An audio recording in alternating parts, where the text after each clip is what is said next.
Un tipo de clasificación de los cuadriláteros es el trapecio. ¿Pero en qué consiste un trapecio? Un trapecio es simplemente un cuadrilátero que tiene un par de lados paralelos entre sí. O sea, los lados opuestos siempre tienen que ser paralelos entre sí. A eso de ahí nosotros vamos a denominar trapecio. Pero ahora, el trapecio se puede clasificar a su vez de acuerdo a los lados no paralelos. Por ejemplo, si los lados no paralelos son completamente diferentes, tomando en cuenta obviamente que BC y AD son paralelos, como te vuelvo a recalcar, ¿no?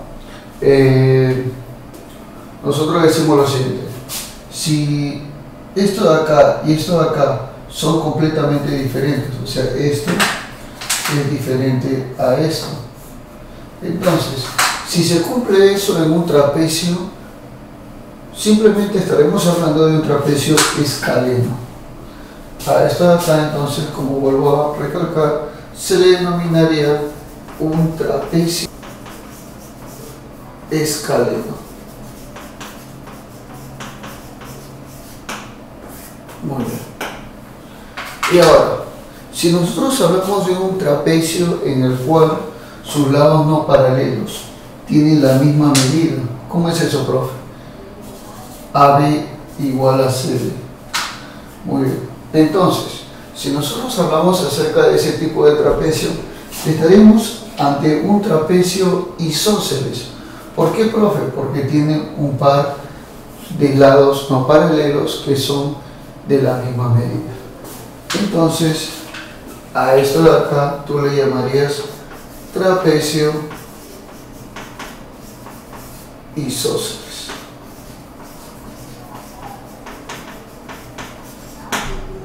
Muy bien. Y por último, si en este caso un trapecio tiene un par de ángulos rectos, tal y como estás observándolo acá, entonces ese tipo de trapecio simplemente sería un trapecio rectángulo. Ah, ya, profesor. O sea que esto de acá es un trapecio rectángulo. Nada más que decir eso. ¿Te das cuenta?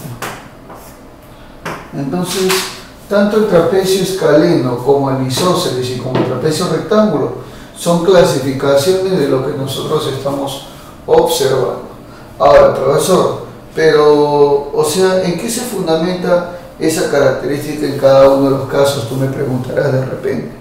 ¿O cómo es que se obtienen estos trapecios? Bueno, los trapecios y su clasificación se van a obtener a partir, obviamente, de una sección cortada de un triángulo.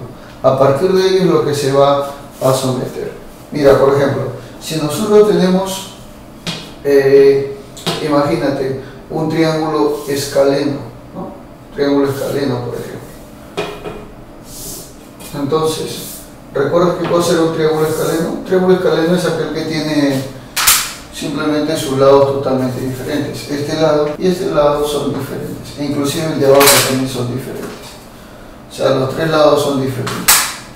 Entonces, si por ese triángulo escaleno tú trazas una línea recta, la parte limitada, la sección limitada, sería un trapecio escaleno. ¿Está bien? ¿Estamos de acuerdo con ello? Claro que sí. Si nosotros, por ejemplo, contamos con un triángulo isósceles, este de acá sería el triángulo isósceles, en el cual tiene un par de lados congruentes, ¿no? Tal y como lo ves. Entonces, al trazar una línea recta, la sección determinada sería un trapecio isósceles. ¿Te das cuenta? Y si, por ejemplo, tenemos un triángulo rectángulo, por acá, por ejemplo, triángulo rectángulo, ahí está, un triángulo rectángulo, entonces, al trazar una línea paralela a su base, que corta obviamente este lado en un ángulo de 90 grados, formará una sección llamada trapecio rectángulo.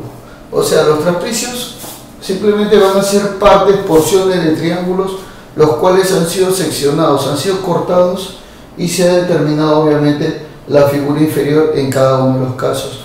Y a eso nosotros denominaremos simplemente un trapecio, tal y como lo puedes observar ahí, ¿no? Entonces en cada caso, ya sea este o ya sea el otro, estaríamos hablando de trapecios simplemente. Ese es el concepto básico que tú tienes que saber y que es muy importante obviamente para tu aprendizaje, por si acaso, ¿ya? Bastante importante para nosotros.